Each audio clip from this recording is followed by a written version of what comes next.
सिख गुरु परंपरा केवल आस्था और आध्यात्म की परंपरा नहीं है, ये एक भारत श्रेष्ठ भारत के विचार का भी प्रेरणा पुंज है। हमारे पवित्र गुरु ग्रंथ साहब से बड़ा इसका उदाहरण और क्या हो सकता है। इसमें सिख गुरुओं के साथ साथ भारत के अलग अलग कोणों से 15 संतों और 14 रचनाकारों की वाणी समाहित है। इसी तरह आप गुरु गोविंद सिंह जी की जीवन यात्रा को भी देखिए। उनका जन्म पूर्वी भारत में पटना में हुआ। उनका कार्यक्षेत्र उत्तर पश्चिमी भारत के पहाड़ी अंचलों में रहा और उनकी जीवन यात्रा महाराष्ट्र में पूरी हुई। गुरु के पंच प्यारे भी देश के अलग अलग हिस्सों से थे और मुझे तो गर्व है कि पहले पंच प्यारों में एक उस धरती से भी था, द्वारिका से, गुजरात से, जहां मुझे जन्म लेने का सौभाग्य मिला है।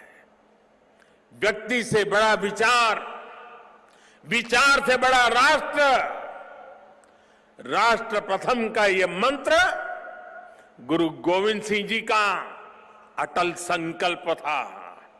जब वो बालक थे तो ये प्रश्न आया कि राष्ट्र धर्म की रक्षा के लिए बड़ी बलिदान की जरूरत है। उन्होंने अपने पिता से कहा कि आपसे महान आज कौन है, ये बलिदान आप दीजिए। जब वो पिता बने तो उसी तत्परता से उन्होंने अपने बेटों को भी राष्ट्र धर्म के लिए बलिदान करने में संकोच नहीं किया।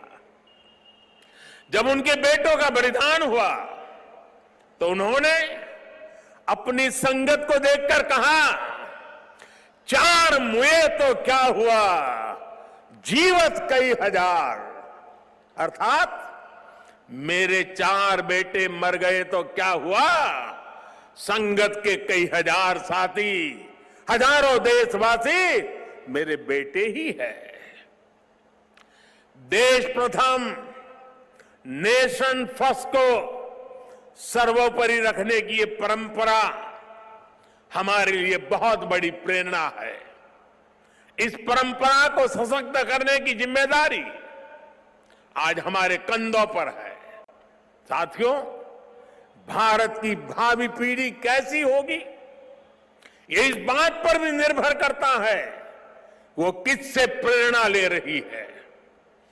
भारत की भावी पीढ़ी के लिए प्रेरणा का हर स्रोत इसी धरती पर है। कहा जाता है कि हमारे देश भारत का नाम जिस बालक भारत के नाम पर पड़ा वो सिंहों और दानवों तक संहार करके थकते नहीं थे। हम आज भी धर्म और भक्ति की बात करते हैं तो भक्तराज प्रहलाद को याद करते हैं। हम धैर्य और विवेक की बात करते हैं तो बालक ध्रुव का उदाहरण देते हैं। हम मृत्यु के देवता यमराज को भी अपने तप से प्रभावित कर लेने वाले नचिकेता को भी नमन करते हैं, जिस नेत्री नचिकेता ने बाल्यकाल में यमराज को पूछा था, व्हाट इज डेथ, मृत्यु क्या होता है। हम बाल राम के ज्ञान से लेकर उनके शौर्य तक, वशिष्ठ के आश्रम से लेकर विश्वामित्र के आश्रम तक, उनके जीवन में हम पग पग पर आदर्श देखते हैं। प्रभु राम के बेटे लवकुश की कहानी भी हर मां अपने बच्चों को सुनाती है। श्री कृष्ण भी हमें जब याद आते हैं तो सबसे पहले कान्हा की वो छवि याद आती है जिनकी बंशी में प्रेम के स्वर भी है और वो बड़े बड़े राक्षसों का संहार भी करते हैं। उस पौराणिक युग से लेकर आधुनिक काल तक वीर बालक बालिकाएं भारत की परंपरा का प्रतिबिंब रहे हैं। लेकिन साथियों, आज एक सच्चाई भी मैं देश के सामने दोहराना चाहता हूं। साहबजादों ने इतना बड़ा बलिदान और त्याग किया, अपना जीवन न्यौछावर कर दिया, लेकिन आज की पीढ़ी के बच्चों को पूछेंगे तो उनमें से ज्यादातर को उनके बारे में पता ही नहीं है। दुनिया के किसी देश में ऐसा नहीं होता है कि इतनी बड़ी शौर्य गाथा को इस तरह भुला दिया जाए।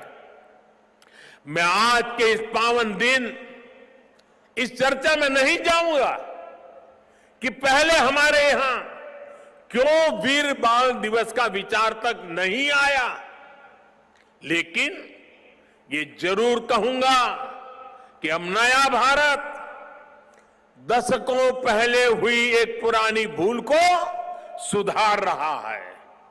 किसी भी राष्ट्र की पहचान उसके सिद्धांतों, मूल्यों और आदर्शों से होती है।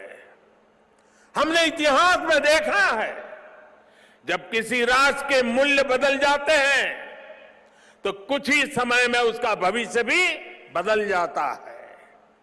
और ये मूल्य सुरक्षित तब रहते हैं जब वर्तमान पीढ़ी के सामने अपने अतीत के आदर्श स्पष्ट होते हैं। युवा पीढ़ी को आगे बढ़ने के लिए हमेशा रोल मॉडल्स की जरूरत होती है।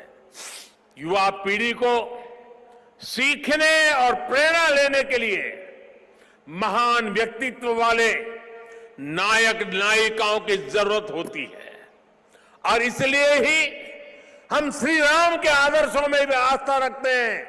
हम भगवान गौतम बुद्ध और भगवान महावीर से प्रेरणा पाते हैं। हम गुरु नानक देव जी की वाणी को जीने का प्रयास करते हैं। हम महाराणा प्रताप और छत्रपति वीर शिवाजी महाराज जैसे वीरों के बारे में भी पढ़ते हैं। इसलिए ही हम विभिन्न जयंतियां मनाते हैं। सैकड़ों हजारों वर्ष पुरानी घटनाओं पर भी पर्वों का आयोजन करते हैं।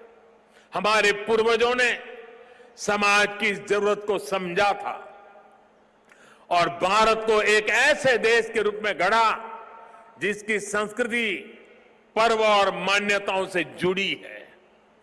आने वाली पीढ़ियों के लिए यही जिम्मेदारी हमारी भी है। हमें भी उस चिंतन और चेतना को चिरंतर बनाना है। हमें अपने वैचारिक प्रवाह को अक्षुण्ण रखना है। इसलिए आजादी के अमृत महोत्सव में देश स्वाधीनता संग्राम के इतिहास को पुनर्जीवित करने के लिए प्रयास कर रहा है। हमारे स्वाधीनता सेनानियों के, वीरांगनाओं के, आदिवासी समाज के योगदान को जन जन तक पहुंचाने के लिए हम सब काम कर रहे हैं। वीर बाल दिवस जैसी पुण्यतिथि इस दिशा में प्रभावी प्रकाश स्तंभ की भूमिका निभाएगी।